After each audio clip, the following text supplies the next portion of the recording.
Imagine walking into a sales meeting fully prepared. Your suit is sharp, your pitch is polished, your product is solid, but something's missing. You speak with confidence, but the deal doesn't close. You follow the steps, you say the right words, but it just doesn't connect.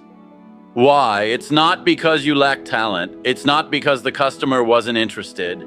It's because sales is not just a transaction, it's a transfer of spirit.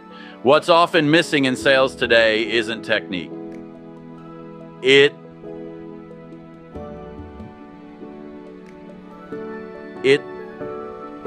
soul. It's the unseen, intangible force that drives trust, connection, and influence. And the best salespeople in the world, they've tapped into something beyond scripts and numbers.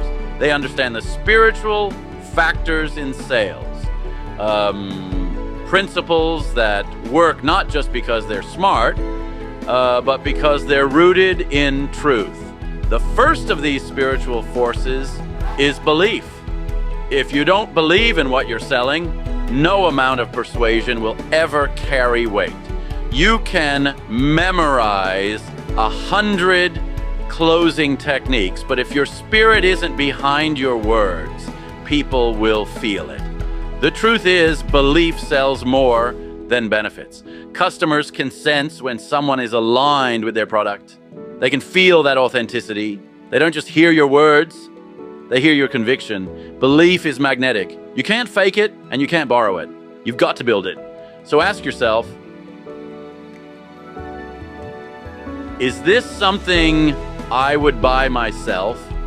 Would I recommend this to my mother? If not, it's time to stop selling and start aligning, because the moment your spirit lines up with your offer, the whole game changes. That's when selling stops feeling like convincing and starts feeling like helping.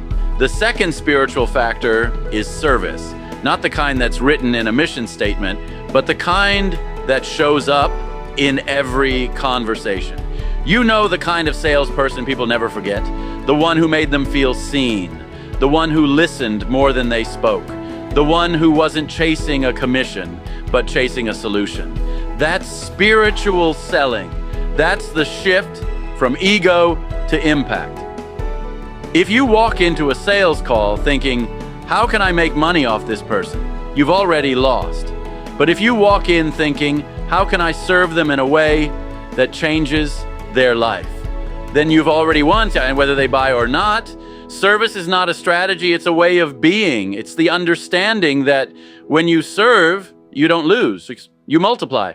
Because people don't buy products, they buy energy, they buy trust, they buy the intention behind the pitch. Another spiritual force is gratitude. Now, some people roll their eyes when they hear that word in a business context, but gratitude is the foundation of abundance.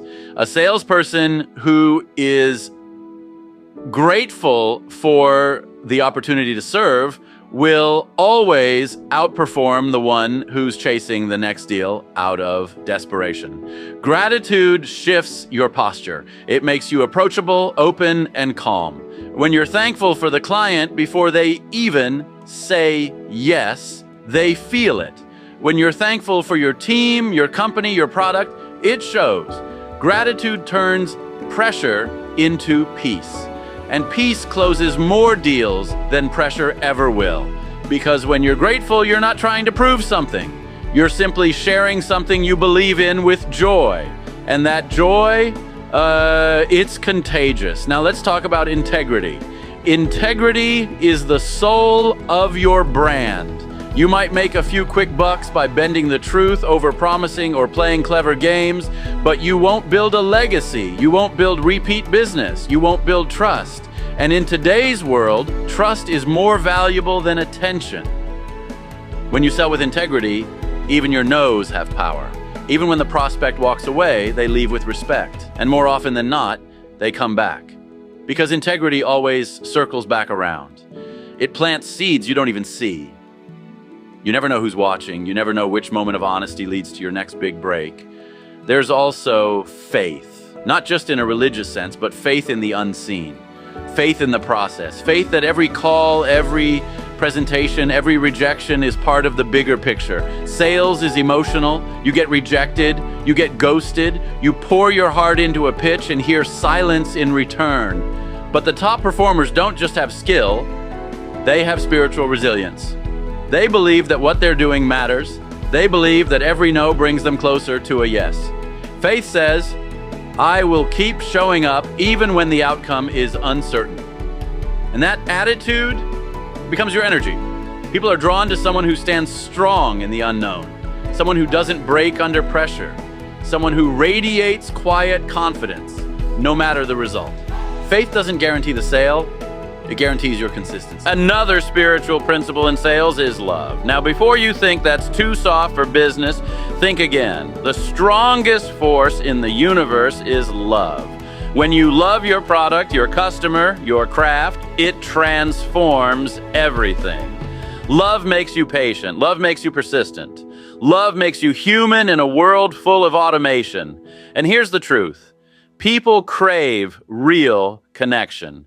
They're tired of being treated like a number. When they feel your care, when they feel your heart behind the conversation, they lower their guard. And that's when the real relationship begins. The kind that goes beyond the first sale and leads to referrals, loyalty, and friendship. Finally, there's purpose. Purpose gives your work meaning. And when you sell with purpose, your day isn't defined by quotas, it's defined by impact. You're not just moving product, you're moving people. You're changing lives. And when you have that mindset, you never burn out. Because even the rough days have value. Even the small wins feel big. Purpose takes you from having a job to having a mission. And missions outlast markets. They outlast trends. They outlast competition. The spiritual factors in sales aren't just nice ideas, they are the edge. They're what separate transactional sellers from transformational ones. They're what turns salespeople into leaders, into influencers, into forces for good. So if you want to elevate your results, elevate your spirit, speak with belief, serve with love, move with integrity, show up with faith, and sell with soul. Because when the heart leads, the deal follows. And the world doesn't just need more closers, it needs more people who sell like it's their calling. People who know that behind every transaction is a person, behind every product is a solution, and behind every great salesperson is something deeper than just a script. It's time to sell from the inside out.